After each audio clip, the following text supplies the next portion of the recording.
Here are some extra non-stage specific tips for 6x6 and 7x7.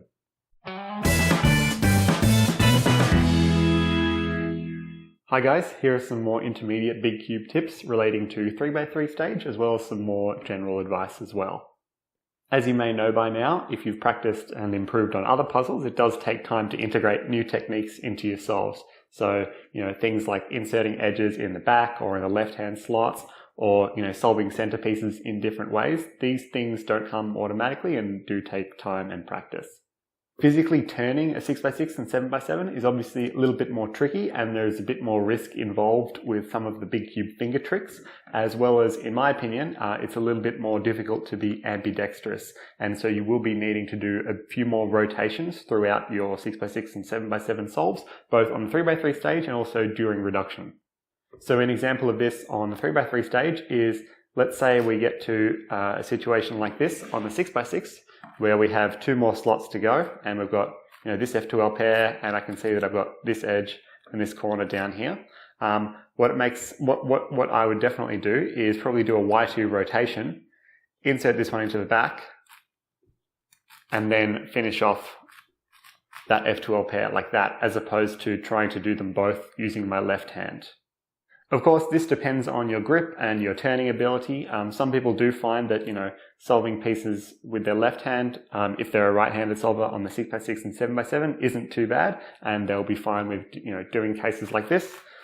But for other people, it may make more sense to actually do the rotation and just use your right hand for turning and your left hand for the grip. I definitely recommend that you learn some big cube OLL and PLL algorithms, or at the very least, if you have cases which you find very difficult to execute on OLL or PLL for the 6x6 or 7x7, then look up a nicer, more finger trick friendly algorithm for these cases.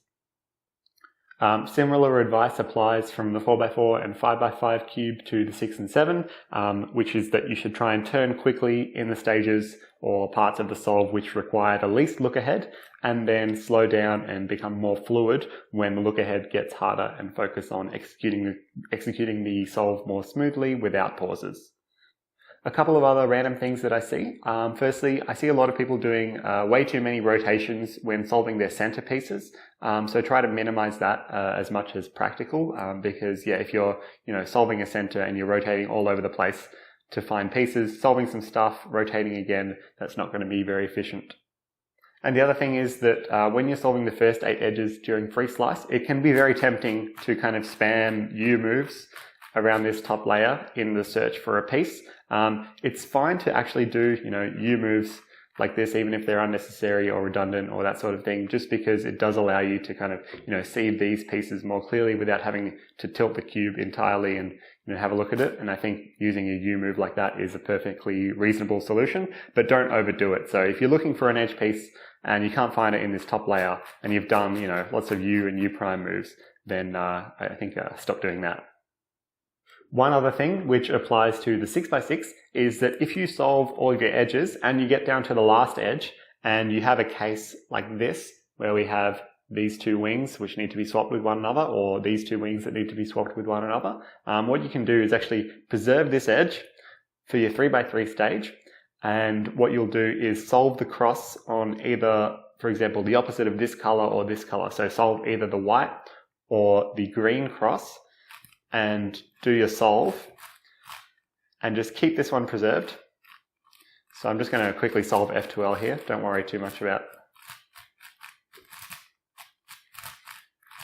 that. And so what will happen is you'll get to the last layer and you'll have this kind of parity case, and you'll either need to do one of two things. So you'll either need to switch these two pieces, so these two outer wings, with one another, or you'll need to switch these two inner wings with one another in order to get yourself a standard 3x3 OLL case. So in this situation, we can see that when we get to OLL, we have this edge oriented completely and this edge oriented completely. And so what we need to do here is actually swap these two outer wings with one another in order to give ourselves a normal OLL case. So this is just the standard parity algorithm that you will have seen applied to the 5x5, and also you might have previously done on the 6x6.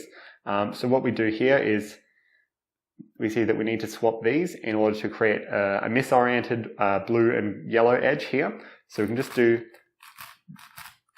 the standard outer wing flipping algorithm like that, which swaps those two wings, and now we have a regular 3x3 OLL. However, the other situation we can have is a case like this, where if we were to swap these two outer wings, then we can see that we would end up with OLL parity on our 3x3 stage, because we would create an oriented edge here in addition to these two completely oriented edges. And so by preserving this edge, we can actually avoid the situation where we do the normal edge parity algorithm plus OLL parity.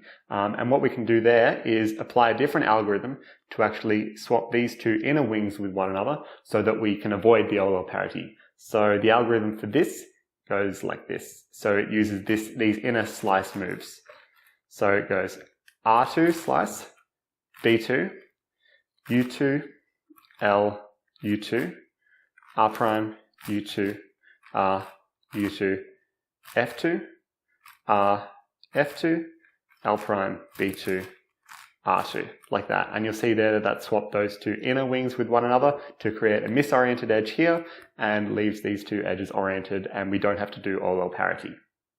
You can also apply this algorithm on the 7x7, where we end up with a final edge with this case, which is a kind of double parity case, where if we swap these two inner wings with one another using wide moves, then we would end up with having to swap these two outer wings with one another as well. So this is kind of a double parity case, and we can do the same thing. So R2, so using the third most outer slices, so R2, B2, U2, L, U2, R prime, U2, R, U2, F2, R, F2, L prime, B2, R2, like that.